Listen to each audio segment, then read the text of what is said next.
मराठा समाजाच्या आरक्षणासाठी मनोज जरांगे पाटील येत्या 29 ऑगस्टपासून मुंबईतल्या आझाद मैदानामध्ये पुन्हा आंदोलनाला सुरुवात करणार आहेत। या आंदोलनाला परवानगी मिळावी म्हणून मुंबई पोलिसांना आज हमीपत्र देण्यात आलं।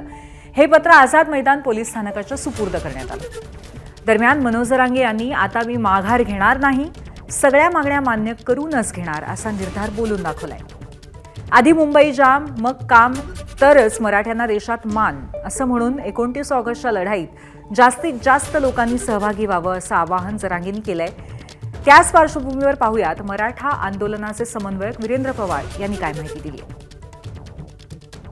काल मनोजदांचा फोन होता की मुंबईच्या परवानगीसाठी जे कागदपत्र ते ताबडतोब तुम्ही सादर करा। मी काल मुंबईच्या बाहेर असल्यामुळे ॲडव्होकेट आपले जे गायकवाड साहेब आहेत आशिष राजे यांना कॉल करून त्यांना सांगितलं की आजच्या आज आपल्याला अर्ज करायचा आहे। त्या पद्धतीने आपण आझाद मैदान येथे काल अर्ज दाखल केलेला आहे की ज्याच्यामध्ये आपण सांगतो की 29 तारखेपासून आपण आमरण उपोषणाचं जे आंदोलन आहे मराठा समाजाचं ते तिथे होणार आहे।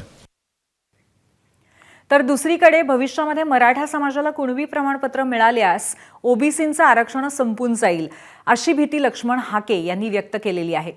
जरांगेंनी आम्हाला आणि आम्ही त्यांना टार्गेट करायचं याचा महाराष्ट्रातल्या लोकांना कंटाळा आलाय। जरांगेंनी आणखीन आंदोलन केल्यास सर्व मराठे ओबीसी मध्ये येतील असंही हाके म्हणाले। जरांगेंच्या आंदोलनावरती टीका करताना त्यांनी ओबीसी बांधवांना आवाहन केलंय, ओबीसी म्हणून एक व्हा आणि मुंबईकडे चला असं हाके म्हणाले। जे आमची चेष्टा करतायत ना राधाकृष्ण विखे पाटील, हाकेच्या हाकेला कोण हो देत नाही किंवा प्रसादला हाकेच्या मागे 2-4 माणसं नसतात, पण मनोज जरांगेंनी जर आवाज टाकला तर 5-50 हजार माणसं गोळा होतात। म्हणजे झुंडीची भाषा इथल्या पुढाऱ्यांना कळणार असेल तर ओबीसी बांधव सुद्धा, ओबीसींना सुद्धा माझी हात जोडून विनंती आहे, तुम्ही जर बहुसंख्येने मुंबईला नाही आला, तुमचं आरक्षण गेलं, तुमचे हक्क अधिकार गेले आणि तुमचा राजकारणातला, समाजकारणातला, इथल्या व्यवस्थेमधला तुमचा जो संविधानानं घटनेनं दिलेला मान सन्मान आहे तो पूर्णतः निघून गेलेला असेल।